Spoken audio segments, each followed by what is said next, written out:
Hello, everyone, and welcome to another episode of the Parks and Restoration Podcast. I am joined today by Nick Askew, Dr. Nick Askew, from the UK. We are taking an international perspective on conservation, and I am really looking forward to having this conversation. Actually, he and I have been talking for quite some time because I was just on his podcast, and so we're recording these back to back. But uh, Nick is the founder and director of Conservation Careers. So we're going to jump right into that. Nick, welcome to the show. And how did Conservation Careers come to be? Hi, Chris. Yeah, thanks for having me on your podcast. We're sort of changing hats, aren't we? Sort of guest to host, host to guest, which is really fun. Yeah, yeah. Yeah, and it's nice to to be on your chat too. How did conservation careers come to be? I guess there's a few angles to that. One is, without going into my career story, 15-ish years ago, I was working in the Pacific. I was the Pacific Program Development Manager for an international partnership called the Birdlife International. Birdlife International is a partnership of conservation organizations working 120 countries around the globe with one NGO partner in each country. So Audubon, National Audubon Society in the US and 119 others in 119 different countries. They're all Wow. working as one to conserve bird conservation, to conserve birds. And my job was working in the Pacific. I was out in Fiji and I was developing projects and programs across 7 countries out there, essentially. And I've been out for a few years and I knew that I wanted to move back to the UK. It was a time of sort of personal change. Me and my wife were looking to start a family, and we wanted to come back to the UK. And I also knew that I had an entrepreneurial itch and something I wanted to kind of develop my own eco enterprise, as I call it, an organization that puts purpose ahead of profit. You know, an organization that stands on its own 2 feet and really delivers kind of conservation action at a global scale. And when I was kind of exploring what that might look like, I was also looking to kind of back recruit for my job. So I was sort of leaving my job and I was looking for someone to kind of come in and kind of take over from my role. So I was using all the kind of the regular job boards that were available at the time. Advertising the role, which I thought was a great role for a great organization doing interesting work. And I didn't feel like we were getting many applicants in. I was quite surprised. And I felt like the quality wasn't that great. It wasn't because there weren't people out there who could do my job. There were very many, but they weren't obviously hearing or finding the job. So I started thinking, well, obviously there's a niche here as an angle for an international conservation job board, just somewhere that shares jobs. And to showcase the breadth and diversity of jobs that are out there globally, I thought that's interesting. I'm interested in that idea. And it's an interesting kind of scalable online business where we're sort of helping connect people with jobs, and I can see some impact in that. But then when I thought more deeply about it, I realized that actually that the problem many people are facing in their careers, particularly early in their careers, is kind of getting that first job. And it's more about careers advice and support and techniques and strategies that can help people to progress into a conservation career, whether you're a student or a graduate or a switcher. We talk about these career transitioners mid-career, or once you're in your career, how do you progress? How do you find impact? How do you become a great leader? We've just been talking about that on our previous chat. So the idea very quickly expanded out into much more. This is more about careers advice, of which jobs fits into that. And we have a busy job board, but it's much more about how do we support and serve and train people to be successful in their careers, um, to create a world where wildlife thrives. And that's really our mission and our vision. And that's sort of where the seed came from. And it started off then as a side hustle. I came back to the UK and I was working something like 4 days a week at BirdLife and 1 day on conservation careers. And it became 3 and 2 and 2 and 3 and so forth until I transitioned fully into conservation careers after a year or so. Yeah. Oh, wow. Wow. Built it into a full-time gig in the course of a year. Yeah, it may have been 2, but yeah, it Okay. was relatively quick and Either it was way. still Wow. jumping. It was still jumping with a bit of confidence, and I hope this works out. Right. Yeah. Yeah. Sometimes it just takes a big leap of faith. Yeah. Very Yeah. cool. Yeah. How did you end up in conservation in the first place? What is it that drew you to that? Obviously, you got a passion for birds and reading your bio. I believe your doctoral thesis was on owls, if I remember. Yeah. That's right. Um, Yeah, yeah. so yeah, so where did that come from? And kind of give us the quick rundown of your education and career path that ended up with you working in the Pacific and then coming back to the UK to start conservation careers in the first place. Yeah. Yeah, I'll try and keep it brief. Um, yeah, so I think my passion for conservation started really clearly as a child, as did yours. And for me, it was all about fishing. Yeah, so I was quite a passionate fisherman, particularly in my teenage years. I spent a lot of time on riverbanks and lakesides trying to catch fish, and sometimes successfully, sometimes not. And I think what fishing does is it just immerses you in wildlife, in natural places, often beautiful places, often surrounded by birds and butterflies and plants and other things that are going on that kind of grab your attention. And I think quite quickly I realized that fishing really is just about being in nature, and that's what it was. And I wanted to start to put names on the birds and the butterflies and the plants that I was seeing. So it became much more about just experiencing nature than just trying to catch fish. And so through the lens of fishing, it kind of connected me to nature more generally. And then I learned to drive a car and went to university and became quite a passionate bird watcher, going out, with binoculars on local reserves. And I remember particularly one evening really clearly that I was down in a nature reserve called the Lower Derwent Valley, which is in the north of England near York. I had binoculars in my hand. It was just around dusk, seasonally flooding meadows, beautiful sort of grassland landscape next to a river. And I was just sort of scanning around at dusk, and I looked down the river, and there, actually filling my binocular vision, was a barn owl flying towards me. And I almost, sort of fell over. I'd never seen a barn owl before. I'd only ever seen them in books. And there it was right in front of me, so close I didn't need the binoculars. It was just there. And it just knocked me for six. Like, just the beauty of the bird was, even now I really connect to the emotion of it. It was unbelievable seeing that bird. And yeah, the university I went to was just down the road from that. And whilst I was studying ecology at university for 4 years, a year in industry, I volunteered on that reserve. I became the chairman of the conservation volunteer group. So every weekend I was out leading volunteer sessions on that reserve and others nearby. My best friend became the person who was the manager of that site. And so alongside all that, evenings, weekends, I lived with him. We were out in the reserve all the time, and realized that this local area that we were in was particularly important for barn owls. We had a really dense population, probably the most dense in the UK, possibly in Europe. We had 100 pairs in quite a small area.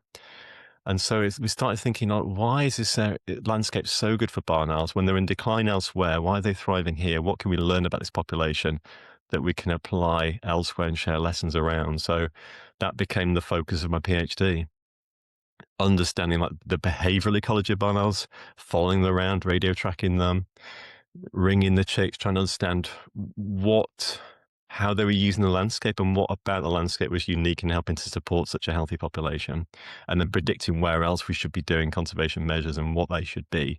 Where should we do habitats? Where should we do nest boxes and so forth? Long story short, that was like my academic career, of which I loved. I came to the end of my university career and realized that academia wasn't really necessarily for me as much as I enjoyed it. I'm not a stats, I'm not a numbers man, and you need to be strong at that side of it. I'm good in the field, but less, with the maths. So I then kind of moved through a few different careers outside of university. I did ecological consultancy for a year or two, enjoyed the field work, didn't connect so strongly with the purpose. And we talked about that in our previous chat, and I think that's really important. Some people may. For me, I didn't quite connect with the purpose of what I was doing. I then went and worked for Birdlife International and secured a role as their communications manager for about 3 years in their Cambridge office. And I just really enjoyed that. I enjoyed telling stories about wildlife, and particularly birds, and birds from all over the world that were in decline or thriving, the conservation actions that the partners were doing. So I was writing news stories, press releases, managing the website, starting social media. Social media was just starting at that point. We sort of started the Facebook page and the Twitter page and everything else, started to learn how you can use that. And that then led me into moving out to the Pacific to become the program manager out there, really, which is much more of a fundraising role. Yeah, Hmm. developing projects and raising the money that was needed. Wow. Yeah, and as I say, the rest is history, right? Here. here A you little are. bit, yeah, yeah, Yeah, connecting and having that ripple effect in conservation careers. So I want to dig into this reserve that where you had this experience seeing this owl in the binoculars. I mean, I can yeah, I can visualize that had to have been an experience. So I know how parks and public lands work here in Iowa and in the United States. yeah. Who is it that provides and manages that preserve? How did you have access to it there? Yeah. Is it a private thing? Is it a government owned thing? Who is the owners or managers of that place?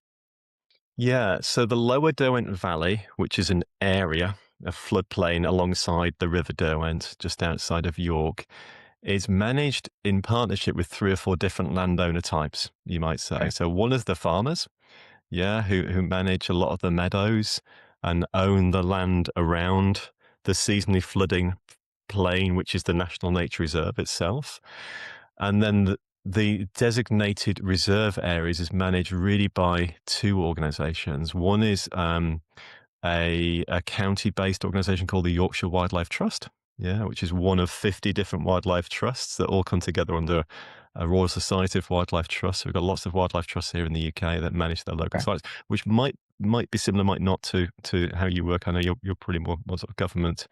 Um, and then there is the government side of it too, which at the time was called English Nature, is now called Natural England.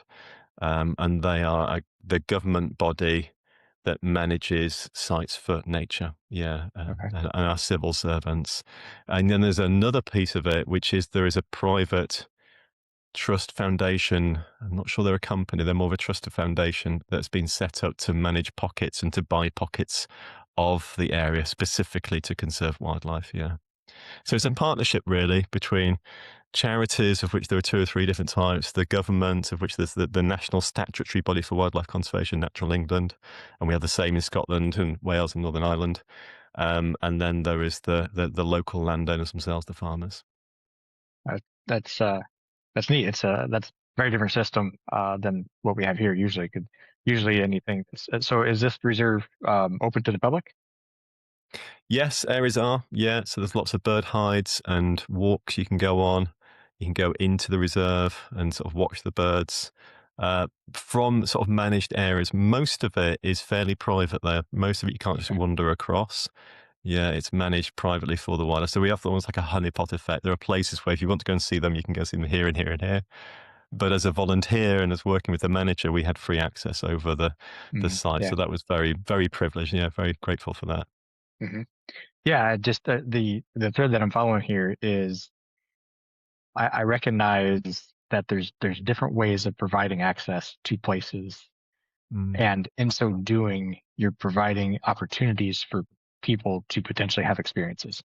And and as we talked when you and I talked on your show, uh, part of what we do as parks people here mm, is, and part of my motivation for doing what I do is providing those opportunities and those parks mm, to make sure that people potentially have the opportunity to, to see that owl in the binoculars, which then yeah, sets them potentially on a course to then go into conservation or the areas that you were fishing mm, like who is it that provided those so that you had that opportunity. And you're right, fishing or outdoor pursuits often are just an excuse to go out and experience nature. Like, I'm yeah, just gonna go out and experience nature. Like, you're gonna do what? Like, we have this mindset like we need to be doing something, like there's a reason for everything that we do, when frankly yeah, there's I just want to go sit on the river today. uh, and so I'm thinking about, what does that look like over there, because that is very different from here, but the end result is the same. yeah, There it looks like it's much built deeper on partnerships. yeah, If those landowners weren't participating, and if the different NGOs weren't participating, and the government organization, if they didn't all work together, would those opportunities exist to not just conserve the species, but then provide those opportunities for the people that then get to interact with them. And I kind of find that fascinating. Of yeah. there's so many different angles and ways this can be done, but the end result is how do we come together to provide these places?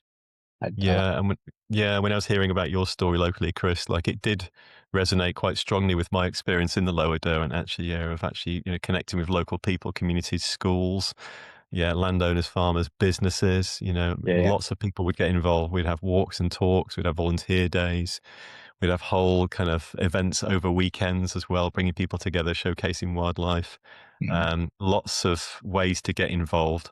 Yeah, and to build that participation in.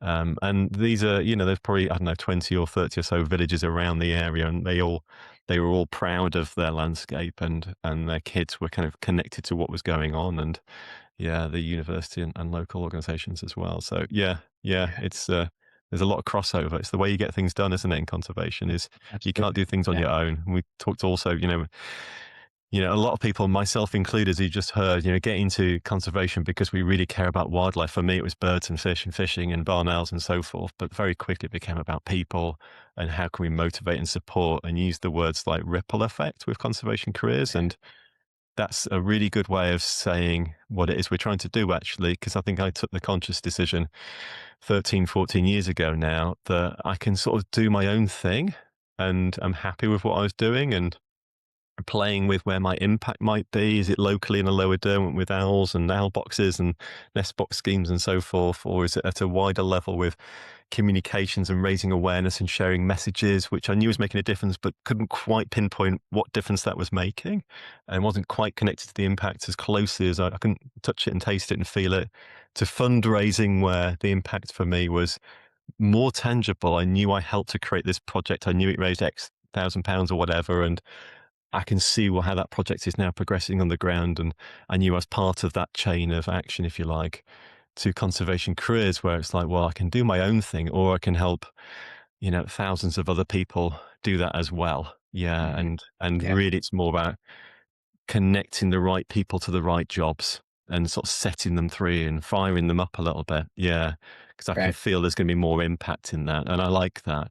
Yeah. And Mhm. the other reflection while I'm waffling is, I think, through my career, and others might reflect this too, is like I really see cycles. I'm 25 years in now, and I sort of see that the cycle's been often 3 or 4 years. Year one being learning. I'm new in the job. I'm a communications manager. I've never done this before. This is all new. This is all interesting, exciting. It's challenging. I'm learning. I'm getting better. Year two is I'm okay at this now. I feel quite comfortable and quite adept, and yeah, I'm enjoying it still. And often year three is kind of, I've done this now. It's sort of getting a bit dry and a bit stale. Yeah. And I need a new challenge. And I think that's where my career's been. Mm. Mhm. Fortunately, since I've sort of set conservation careers up, because I sort of do a bit of everything, the challenge is always there for me. And I can sort of keep the challenge fresh with Yeah. the directions we want to take and what it is we're doing at any one time. So I've managed to sort of break that, yeah, sigmoidal curve, if you like, yeah, into something new. Yep. Yeah. Yeah. And I like tying things back to, or I like exploring uh how phenomenons that we see. So you talk about, like the cycle. Yeah. Is there some sort of universal truth to that? And and there absolutely is in that so many things in the natural world are cyclical. And The and food of barn owls, by the way, over here, it varies everywhere in the world. Is for us, it's often field voles, and they cycle every 3 years. It's just like my career, oh, wow, yeah. boom and bust. Yeah, So yeah, it's almost like the universe was tying you right to that. yeah. I'd never seen But it before. Yeah, but I I I like seeing these parallels because mm, a lot of things in nature are cyclical, and we see this in the human world too. And so I wonder, like, I can't help but wonder, is that just a universal force? Like our um our political cycles. Why did we choose 4 years? Or, or 2 years, or whatever they happen to be? Was mm, that just arbitrary, or is there some universal force pushing on us that, like, well, this just feels natural? It just feels like about every 2, 3, 4 years there ought to be a cycle shift here. mm, And we often see that in the natural world. And so I almost wonder, like, if there aren't these invisible forces at play that influence us, we just don't know it yet. And I think there's a huge yeah. opportunity for further exploration in that. But and maybe I'm just overthinking it, but I like looking at that. So there's two threads I want to pull on here. One, I want to dig into the success of conservation careers, but before I do that, I can't help but wonder. You did this research on the barn owl as to why there's so many of them on that reserve there. What did you find? What were the contributing factors to why they were so successful there, and then how that can be applied elsewhere? Yeah. In its most simple form, barn owls require two things to thrive. I mean, they're one of the most widely distributed species of bird on the planet. You're going to have barn owls near you, probably for sure. And yeah, we have them all around the world, and I've seen them in lots of different countries. So, but they need two things. They need a place to breed. They need a nest site, and for that, they want a really nice, quiet, dark, undisturbed cavity of some description. Nest boxes work well. We call them barn owls because they would traditionally nest in barns, in haystacks, in holes in trees. For us, oak and ash and species like that, where it breaks off and it carves out into a very deep hole. That's what they want. So they need an abundance of nest sites, and then they need an abundance of food. And they tend to eat small mammals in Europe. They can adapt to all sorts of things, but for us, like, yeah, field voles would be the main part of the diet, but shrews and mice and rats and other things as well. And so they need both. And in the lower Derwent, they had both and still have both. Yeah. So the seasonally flooding hay meadows provided a continuous stretch of relatively unmanaged grassland habitat within which voles can thrive. And more importantly, the interconnected ditches that then expand out into the landscape as well, the drainage ditches with the rough grass either side. Like, there was a connected network there of vole habitat and a population that probably moved as the waters rose and receded every year, but maintained a healthy population that the owls were hunting on. And then alongside that, there was a good abundance of nest sites for the birds. So there were lots of old trees with holes in, which naturally are being depleted from the landscape because they're not being replaced at the rate they've been lost. There are also quite a lot of old water towers in that landscape too, like tall brick buildings with the water tank at the back that have been unused for years and years and years. But the owls were often breeding in or behind them, and they were just naturally provided great nesting sites for the owls. So once you saw a water tower, I knew there'd be a barn owl, and you'd see them all over the place. Again, there's fewer now. I'm talking 20 years ago. Things have changed. Um, and then there were lots of nest boxes. People have been putting nest boxes up, and then myself and my partner in crime, Craig, who's been on my podcast recently, put a lot of nest boxes along with other volunteers as well. So we had 100 plus nest boxes in the area that helped the owls. Mm, And what we learnt was, and when actually analysed the habitat requirements of barn owls, and then looked across the UK, say, well, where else is good? A lot of the UK is actually, from a habitat viewpoint, quite good for barn owls. What is often missing are the nest boxes and the nesting sites. That's what's been degraded and depleted. So mm, a lot of conservation measures actually is about putting boxes up and maintaining and helping them through that. Yeah. And then briefly, like, what else did we learn? Like, I did quite a lot of like behavioral studies of owls too. So we put radio transmitters on and I watched them hunting, catching prey, what they were catching, where they were catching as they flew back, looking at almost like the energetics of it, and what they were delivering to the box and what they were choosing to eat when they were out and about. And what we saw, which is quite neat, is because they're like a central place forager, they've got to fly back to that central place, that nest site. And so they would go out hunting and they would catch something wherever that might be. And they'd go out to about 2.5 kilometers ish from the nest box. And if they went out to about, and numbers aren't fresh in my head, but something like 800 meters, if they caught, say, a small shrew, we have common shrews and pygmy shrews and water shrews in the UK, the smallest prey item they're going to get, they would deliver that back to their chicks as they did almost any prey. And then they would choose to then revisit that site. They go back to that point again just to see if there's any more shrews. Yeah, and do it again. Beyond about 800 meters, they would never return back to that site for a shrew because the energy involved in flying all the way back and all the way back out again, it's not worth it just for another shrew. Yeah. uh, And so oh wow.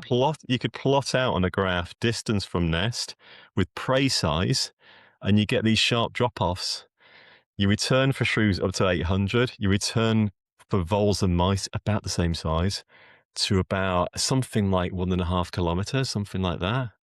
And then for something like a rat, a much bigger prey item, you might return up to say 2 kilometers, something like that. but there are thresholds at which you just don't bother. You just restart your process again. You start from the beginning and start working your way up from the nest again. So, like the energetics of like trying to understand the decisions the owl's making as it hunts was really fun to try to unpick. Wow, Yeah, that is fascinating. It's yeah, like it's energy economics uh, yeah. That's it.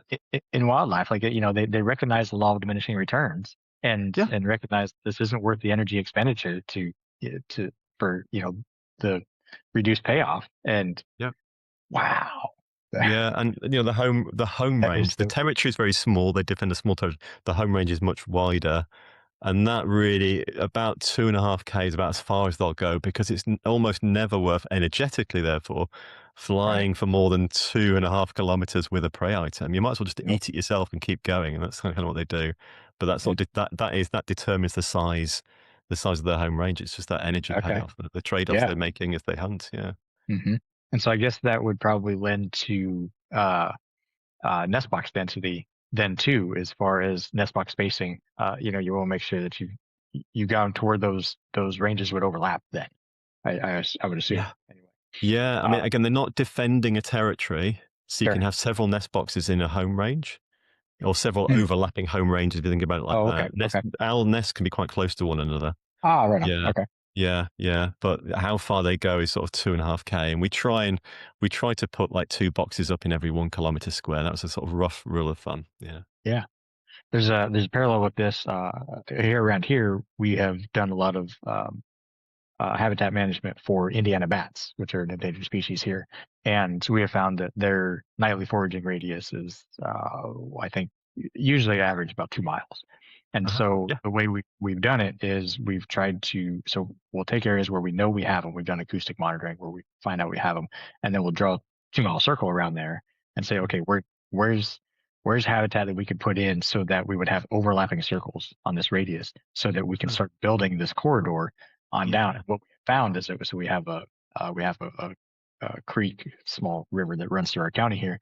What we found is that they use this creek corridor a lot, and so we've really tried to double down on uh, creating the habitat along that creek corridor to make this continuous. And just like you say with the reserve, how that there was that connective tissue, with the drainage ditches and stuff, and just how important that is. It doesn't necessarily Yeah. mean that you got to conserve an entire landscape. You just have Yeah. to you got to focus in on these corridors to make sure that things connect. And uh, Yeah. I love hearing how there's it works for different species. That's really fascinating. Yeah. It's like a sort of broken link in a chain, isn't it? It just needs that Yeah, link reconnect, and then everything still works. Yeah. Yeah. absolutely. Yep. So we'll shift gears here a little bit. Back to conservation careers. So Hmm. uh, you have had a lot of folks that you've impacted or connected with through that. You said it was thousands. It sounds to tune of I don't remember what the number was. Seven. Give me your stats on the the numbers of people that you have either connected with or assisted with through conservation careers in the time that you've been doing that. Yeah, I guess it depends how you measure it. Yeah. Sure. So we've been around for, I think it's 13, 14 years. So yeah, Okay. it might, yeah. Yeah, about that. Yeah. And we, in terms of how many people hit our website every year as one stat, how many people we serve that way, it's about 1.2 million, something like that. Wow. We've had probably, we share around 50, 60,000 jobs per year globally as well. And yeah, we support lots of people in lots of different ways. So without going to like any sort of sales pitch, we have free membership levels that we support people through with free resources. Then we have paid membership levels, which give people access to quite a busy community of people that we support with events and resources and networking and lots more. And more in recent years, what we've been doubling down on is becoming more of a kind of training provider for conservation professionals, whether you're aspiring or professional. So because we know the job market really well and we know what employers are looking for, we've been creating courses and trainings and finding leading experts in those topics to deliver them and support them to enable people to be more employable and more successful in their careers. So we've reviewed what employers are looking for. Things like project management and design are really important across lots of different job types. Um, Things like communications is a really important skill set that employers are looking for. So we've got trainings around there. Fundraising also really important. So those we see those as kind of like pillar based skills Hmm. that we've had trainings going for like 5 years now, and each training's probably had 500 plus people through, something like that. And now more and more we're developing other trainings alongside that. So we have rewilding and marine and community-based conservation, conservation science coming soon. We do lots of like application and interview skills as well, and kind of bread and butter kind of career planning as well. Um, our vision, I think, that is missing in the sector that I'd like to see is clear career pathways for people into conservation and into the kind of diversity and breadth of careers that are out there. If you wanted to be a banker or a lawyer or a doctor or a nurse or a teacher or whatever it might be, a profession that people would recognize, there's usually quite a clear career path you should follow. You do this training and you do that and so forth, and then you become the thing. Conservation doesn't and hasn't had that. We've not had the pathways laid out, and so we're trying to provide that at Conservation Careers, and that's the goal that we're moving towards as quickly as we Hmm. can, to help people who really want to dedicate their lives. We're not here to glorify it as a sector that everyone should be working in. It's just brilliant and perfect, and come here. This is Hmm. what the sector's like. We're here to be open, honest, and transparent, and that's what our podcast is about. Um, but if it does look right for you, we're here to help you navigate your career options, get clear as to which job is right for you. What do you want to help support? What's your why? And how are you going to go about doing it? What does your particular niche of interest look like? Then once you've got that clarity, like how are you going to bridge any gaps? How are you going to become really competitive and employable for those jobs? And then can we help to train and support you to work towards and secure that goal, that job that you're looking to get? And then once you're in that job, how can we help and support you to be as good as you can be?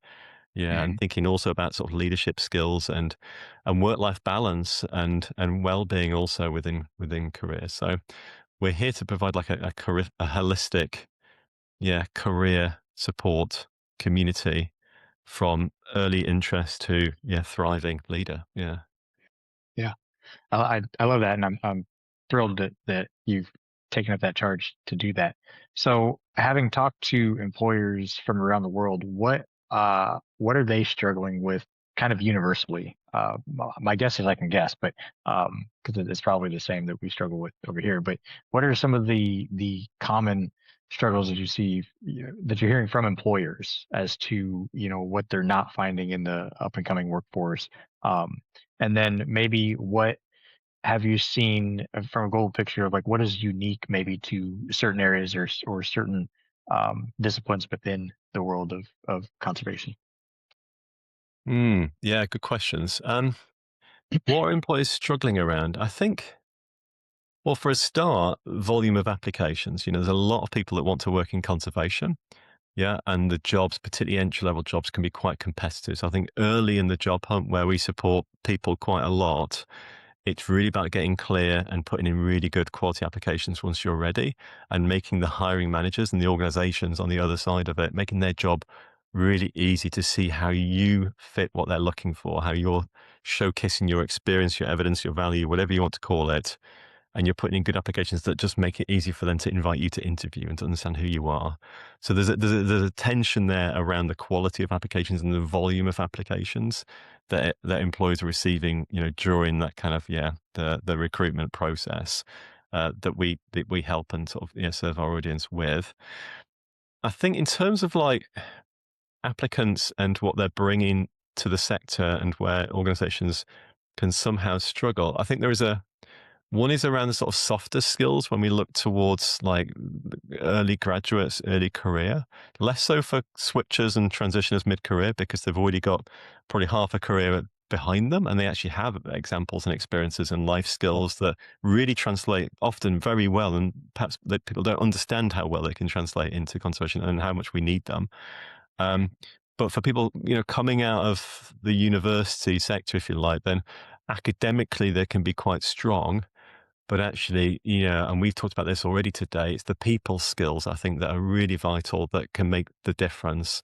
And so, if people are thinking about what they can nurture in themselves, it is, are you good are you good in a team? Um, yeah, are you a good communicator? Can you handle, conflict and so forth? It's almost like the relationship building skills.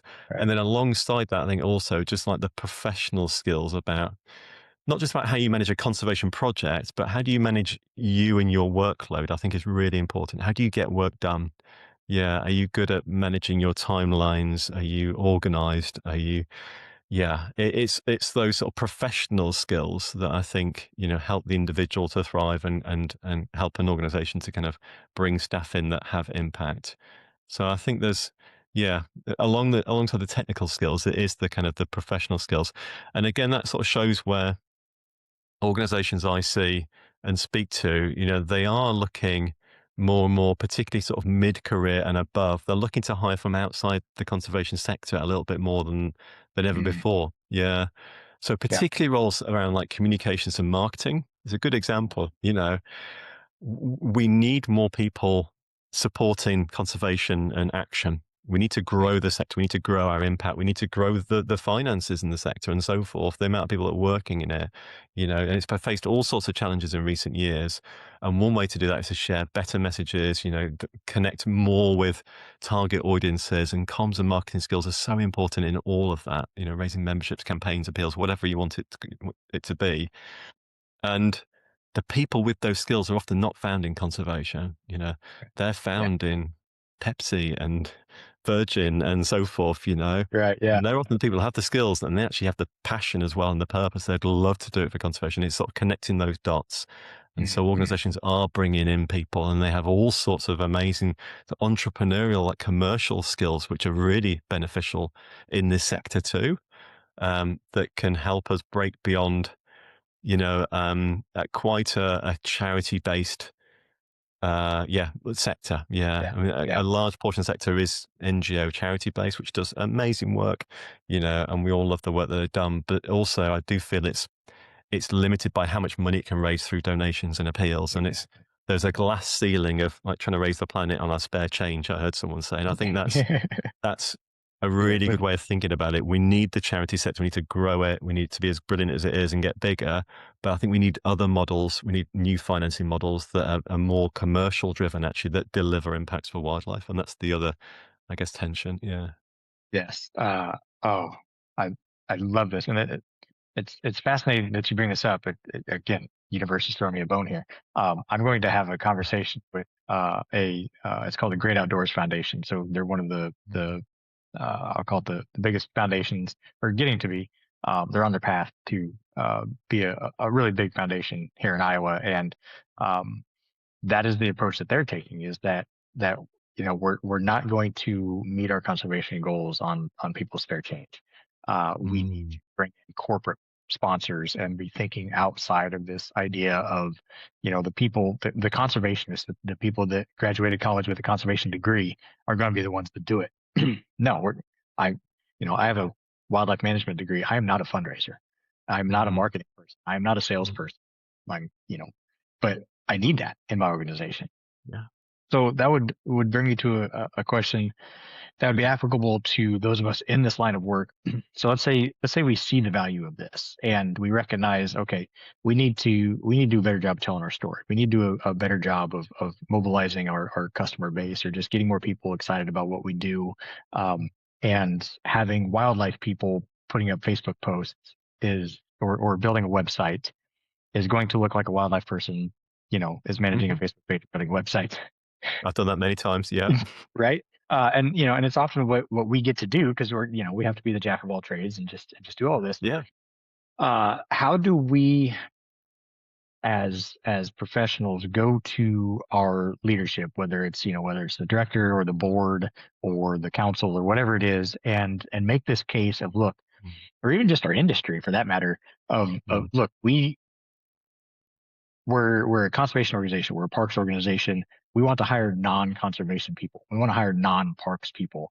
mm. Um, h- how have you seen organizations successfully navigate that conversation? Because I can see how that goes sometimes, and I've seen this happen. Well, I mean, we're a conservation organization. We need to hire conservation people. They know what conservation is like. They're gonna have the passion for conservation. Mm, Well, not necessarily, right? And so, mm.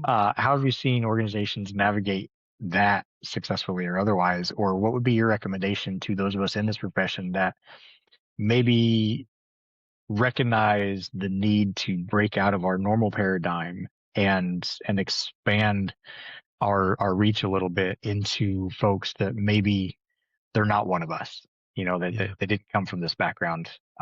Give me some insights on that. Yeah. I think like the definition of insanity is to keep doing the same thing and expecting a different Mhm. result every time, isn't it? And there's Perfect. something where we have to recognize that we are a global community of very like-minded, connected people, all doing our best. But let's say it, we're failing. Wildlife is in decline.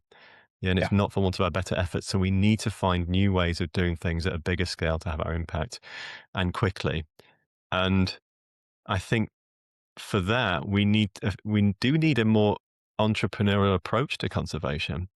Yeah, so this idea of like being agile and learning quickly and failing fast and and adapting and evolving and learning, I think is really important and needs to be embedded in all organizations in a way in which people can thrive and enjoy, yeah, Hmm. and not be too fixed in our mindset. And I think bringing people in from outside conservation, from wherever it might be, from corporates, will only help that to speed up. Actually, I think that also, and so I do see most of the hires, not most, but many, are in the sort of more senior positions, and I think that will help actually sort of ripple down through the organization in terms of the cultural shift towards being more agile. Yeah, and I think we need to. There's a few other pieces to this as I was sort of listening to your question. One is, I think, return on investment. And it doesn't necessarily have to be like financial too, but like, what's the return on this outlay to get more impact and to drive us more quickly towards our goals? Experiment with it. I suggest that we would have more impact by hiring the best people every time for the job in front of us. And that means often hiring from outside our organization and not being scared of doing that and having good hiring processes that kind of bring people in and are mission aligned and value aligned and are going to fit in so well. You talk brilliantly about seeing an organization like an ecosystem, and I love that. And often, like ecosystems, they can be missing like keystone species or whatever you want to call them. There's and we didn't even know the species was missing, but now it's here. Now the beaver's being returned, or the wolf is back, in Yellowstone, or whatever it might be. Then suddenly everything thrives. And I think we don't know what we're missing by not hiring some of these kind of fresh thinking, different thinking individuals who just share the purpose. And that almost the disruption that comes with that can be a positive thing that we should embrace. And it doesn't even need to be a hire. It could be, someone comes in to mentor or support from the outside, connecting NGOs to corporates and just like knowledge exchange. And yeah, and that sort of almost coaching from outside could be really beneficial for staff inside. It's not in any way saying that staff who are professional conservationists working for organizations aren't good enough. No, but there are benefits from bringing other people in or having support from others. And I really like the idea of like almost like job sharing or mentoring support from outside that could be zero cost and something that a Hmm. corporate would want to do as a staff development opportunity for their staff to help other organizations, particularly even small charities, to grow their impact. Sitting on the board of directors, there's lots of ways that you can help. That doesn't mean you need to be like a member of staff in a paid role, if you like. So, yeah. Sorry, it's a bit of a kind of brain dump, but yeah, I No, hope there's some value in that. Yeah. yeah, no, that's why I like having these conversations. Is you can't just throw ideas around and then Yeah. just play around with some ideas. I live in the world of ideas. That's one of the reasons Mm, I keep the podcast going. Is it gives me an opportunity to talk to people with different ideas and different perspectives.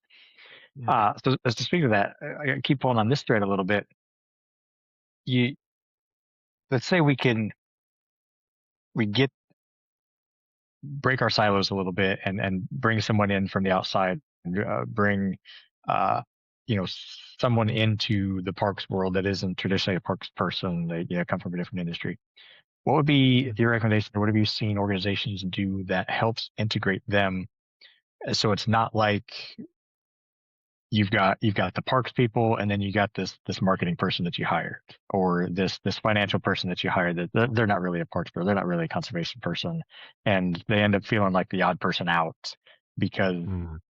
the conservation people or the parks people, because they came from the parks background, they came up through the parks or conservation industry in their career, and then you're bringing an outsider in. I could see that breaking down pretty quick. What recommendations would you have Mm. for organizations that will want to do that, but do it in such a way, or that want to bring these outsiders in that have these new perspectives and expertise in things that the parks conservation people don't, but do so in a way that integrates them well into the team?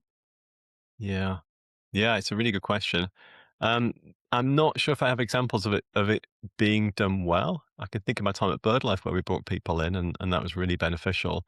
But I think in terms of general principles, if I can think about it from that direction, two things jump to mind. I think one is like spending quality time together, like an immersing together, not being seen as here's a new person from outside who's going to tell me what to do and boss me around and doesn't really get who I am and what I'm doing. That's not going to be useful at all. So I think there's an element of at the beginning of just going out and spending time. So if you're bringing in a new director of marketing or something, they should be out in the field with the volunteers and the staff and really understanding the organization from the ground up.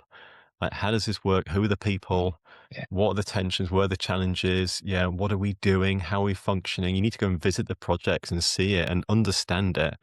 It was the same for me when I was writing stories about birds. It was, I'd read stories, I'd look at stories, but when I got the few opportunities to go to the site and see it, it was made all the difference.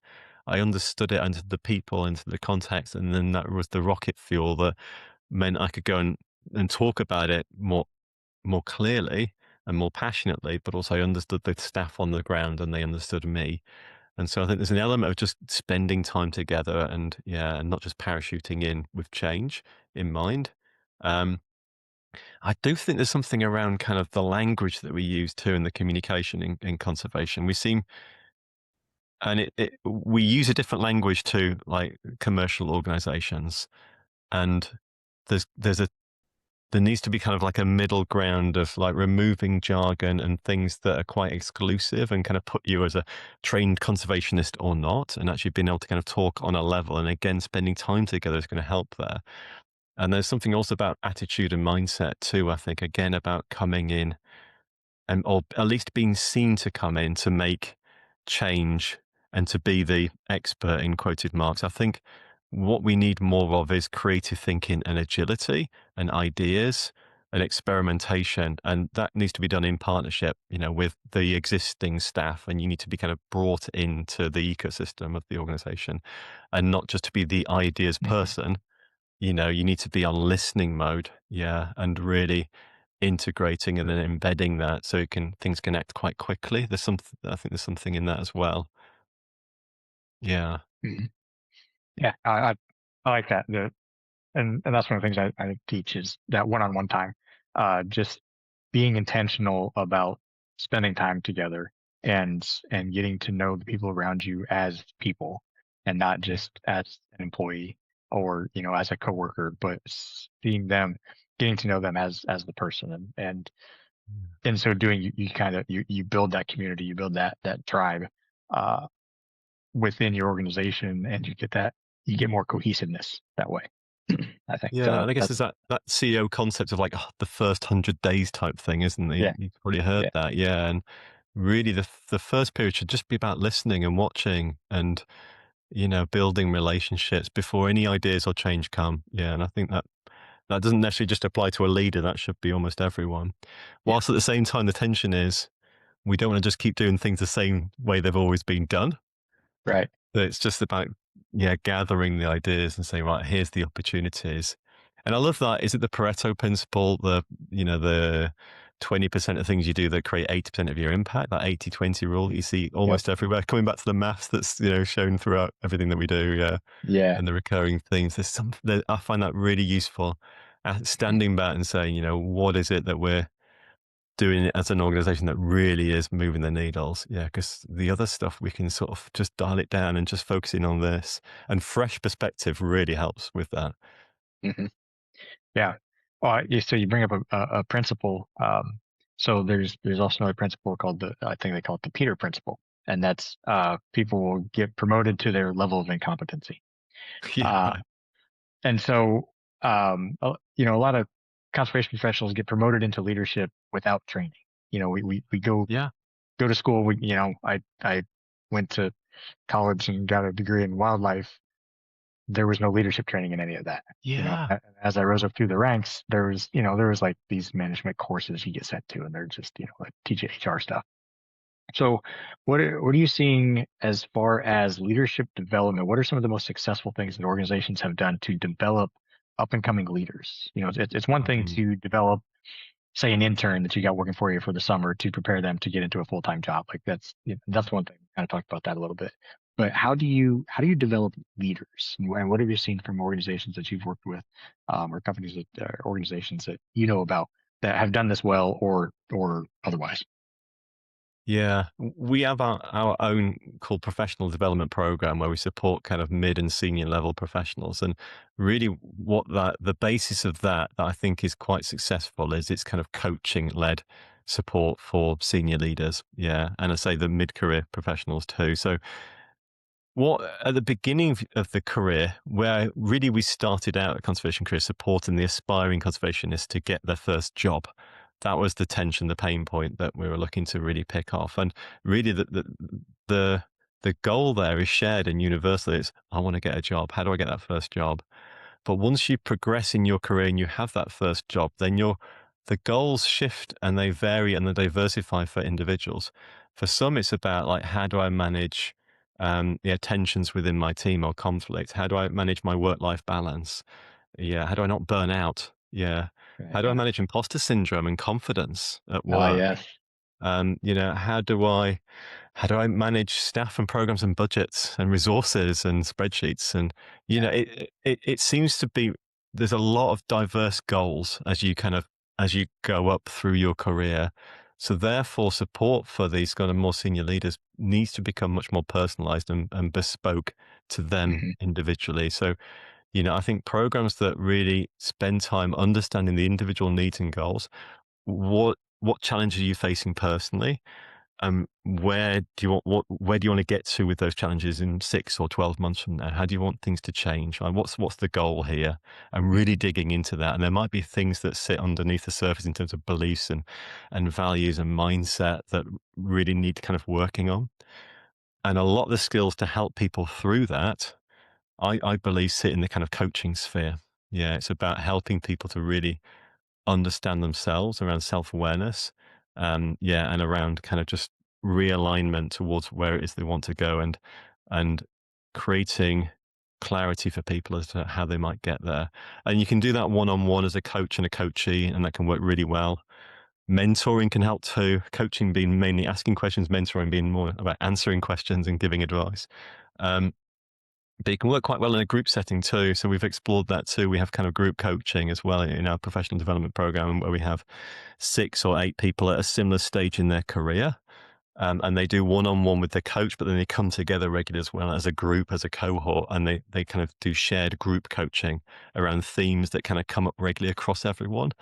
And as much as anything like normalizing it, but also actually sharing ideas and support and accountability within those kind of mid-career leaders to help them to kind of to stay on track and to realize they're not alone. Yeah, I think that's quite I think it can be quite lonely when you get into more like senior management teams. Absolutely. So yeah, there's definitely something about connecting with other similar people. And that comes back to that idea of connecting to people from outside the industry too. A Hmm. CEO of a conservation organization should probably work quite closely with the CEO of a commercial organization and have that relationship where they can just soundboard and get Right. new, fresh ideas that can help them and resources that can help them too. Yeah. Yeah. Oh, you're talking my language here. So Yeah. what I'm hearing here is that it's not development of technical skills.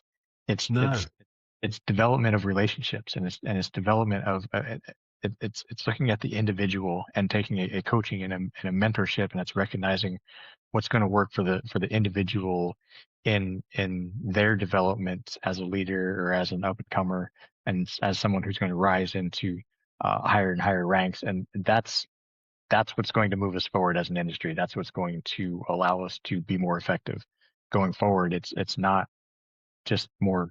education necessarily in the technical sense.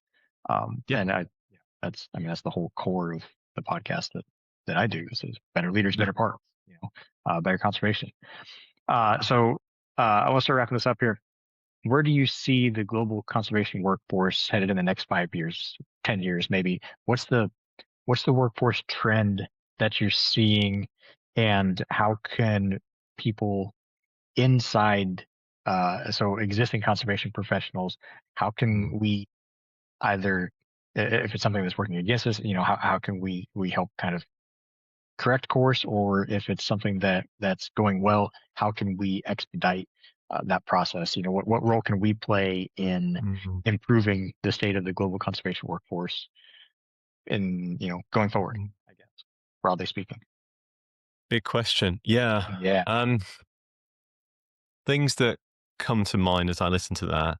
One is I think we need to grow the movement. We need to diversify, have more impact. And the core part of that is how we raise finance. Like, this isn't going to fund itself. And we need to diversify. I think we've shown over the last few years actually like being dependent on certain types of funding can be quite bad for the sector Mhm. and doesn't build a lot of resilience into the organization and into what we're doing. So I think roles that work more closely with business, roles where we are even within NGOs and charities and the non-profits are generating our own income. Yeah. And so we can at some level grow beyond what we're currently doing as like additional funding, as additional security and resilience. So again, commercial, entrepreneurial, fundraising, development, skill sets, I think embedded probably across the organization, but like specific skill sets themselves, I think are going to be really important. So how can we create products and services that generate profit and generate purpose? If we can nail that one, we've got some growth built into conservation. So I think we need to keep playing, and we are playing with that. There's lots going on that is very exciting, but we need more of that and more quickly. Um, yeah, I think that's one. And then the other side is like just, I think, leveraging tech. Yeah, like for efficiencies of scale. So let the humans be as good as they can be at what humans are really good at in this industry. But we're generating more data than ever before. What can we do to use those data to give us real insights to help conserve nature more quickly and at scale? And does that mean AI, with the ethics and the environmental concerns around that? Um, yeah, does that mean other types of tech that will allow us to to grow more quickly? I think the other side of it as well, and it connects to the question of like, what sort of gives hope in this industry too, Yeah. is really about recognizing that nature's really good at restoring itself. And, rewilding's been and restoration's been a big movement over the last sort of 20 plus years. Um, and there's so many projects and programs which are showing great success in quite short spaces of time. Get the conditions right. It might mean some interventions in the early days. Um, but then in some ways, sort of stepping back and letting nature take its course rather than trying to control it and direct it towards an outcome or a goal that we prescribed in perhaps a management plan or something, but actually just saying, we're just going to let this run and see where it goes. And I've found huge, I mean, there's a project that many have heard of in the UK called NEP, the NEP estate, which used to be an intensive arable farmland. Yeah. And it was inherited by a man who I've met a couple of times, Charlie Burrell, and his family. And 20 years ago, they decided that the model was broken, it wasn't working, and they're going to just let the land go back to nature. And it is now like turning back the clock thousands of years. Like NEP is unbelievable, and the species that have come back so quickly overnight is huge hope. So it's sort of like less is more with rewilding and restoration, which is why it's so exciting. Again, going back to bird life, there's a bird called the turtle dove that we've got that travels between Europe and Africa each year. It's a migratory bird, a bit like the passenger pigeon probably was back in the day. Um, Here in the UK, we're seeing turtle doves decline and decline and decline. We used to have them calling all the time at my wife's parents' house. I've not heard them for 15 years now plus. Um, and they face all sorts of threats across their migratory journey here in the UK, but also en route through hunting and persecution and desertification in North Africa because of climate change and so forth. Um, and so it almost felt a bit like a lost cause, if I'm honest. Like these species have got such a problem. How are we ever going to bring them back? Well, Nepa State have, I don't know how many pairs, but I think it's something like, oh, I'm going to get this wrong. I'm going to say 200 pairs. It's probably not. The number of birds at Nep is like a significant portion of the UK population in this small area. And I couldn't be more hopeful as a result of that. It shows Yeah. that, wildlife comes back. We can control it wherever you are. Even here in Hmm. the UK, for a migratory bird like that, boom, we can create an environment within which it can thrive. And it was really quick and it was relatively easy and it was relatively cheap. Yeah, and, a Nep is a business, a thriving business. You can go on a safari, you can go in the back of a Jeep and they drive you around. You can stay in tents, you can go there and stay in beautiful glamping yurts and whatever. You can go field courses and training there as well. And, it's a great example of what could be done. Yeah. Oh, wow. So where would we find more about that? You said it's called NEP and NEP or NEPP. okay. There's a book that was written by Charlie's wife. I've got it in front of me now. It's called Wilding. Very popular book. This is the story of the Nep estate. Oh. Yeah, and that is the turtle dove on the cover. Yeah. There you go. Oh, Just very talking cool. about that. Yeah. So Isabella Tree Wilding, it's called. All Um, right. and it tells the story of the Nep estate, but that's just one of so many different Sure. rewilding success stories now. Yellowstone being one in the States, and yeah, many others. Sure. Yeah. Wow. Well, that definitely uh, is gives me some hope. Mm, We tend to fixate on the negative and we gloss over the positive. It's like, oh, okay, we did that. Now we're on to the next thing, next challenge that we've got to tackle. yeah. And I feel oftentimes we don't pause long enough to recognize the successes and certainly there have been some and how what can we learn from those and then double down on that. That's fantastic. Yeah. All right, so closing here, if you could give one piece of advice to someone in their career, coming up through a career, that someone who is just looking to be a better leader, have a bigger impact in the world of conservation, what would be that? Mhm. How one recommendation for how someone could be a better leader? That's a tough question, Chris. Um, $1 million question. yeah, I think there's a lot to be said for really understanding yourself. I think everything comes from a real understanding of yourself and reflecting on yourself about, what are you really good at personally? We all have different. This is kind of ikigai, but what are your skills? Yeah, what are your superpowers? What are you great at doing?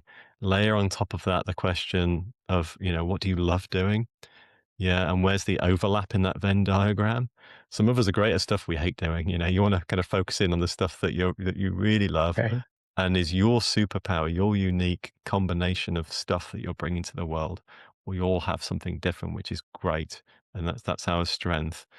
And then once you have that understanding, and an understanding of your purpose, your why, what it is you're trying to address in the world, what is going to get you out of bed at 4 a.m. on a Monday morning, if that's your job, what is your rocket Uh, power that's going to fire you up?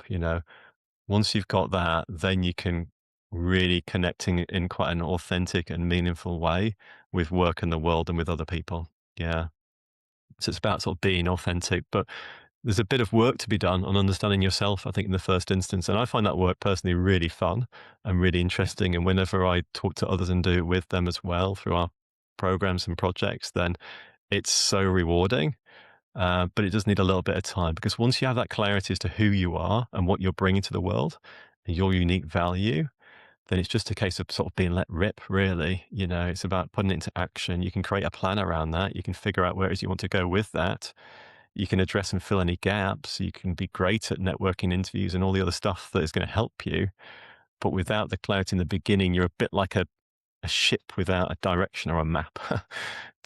Want of a better word. So yeah, understand yourself, I think, is really important. Do some self-reflection exercises. that is fantastic. I like that. Yeah, because it does it connects you to the energy, and I talk about this a lot on the show. Is what is it that Mm, gives you energy? And when you can identify that, then, so you said you can let it rip. Now you can become unstoppable, and you're Yeah. not at the whims of what the world tells you you can do. You're on your own terms now, and Yeah. uh, the the people that I've seen do that well have become so incredibly successful, and and not just in the standard like monetary income way, but just in a life satisfaction way, and that's Yeah. really what it's all about, right? Yeah, and success can mean so many different things. And just, I know you want to wrap up, but it connects to that idea of flow as well, I think, really nicely, in terms of an individual being in a state where they're just so immersed in what they're doing and they're so good at what they're doing. And you might be exhausted at the end of it, but you want to do it again tomorrow, and time just Yeah, flew by. If you can find those moments in your life when you've had those flow states, and I hope we've all had a few, look at what are the recurring patterns, the golden thread that tie them together. And that says something so deeply about you as a yeah, person. And it's almost like the cheat sheet to get to something that is really important and really valuable. And you should hold yeah, on to that thing and use it. absolutely. Yes, sage advice. Thank you so much. All right, so where can people go to learn more or connect with you? Google conservation careers.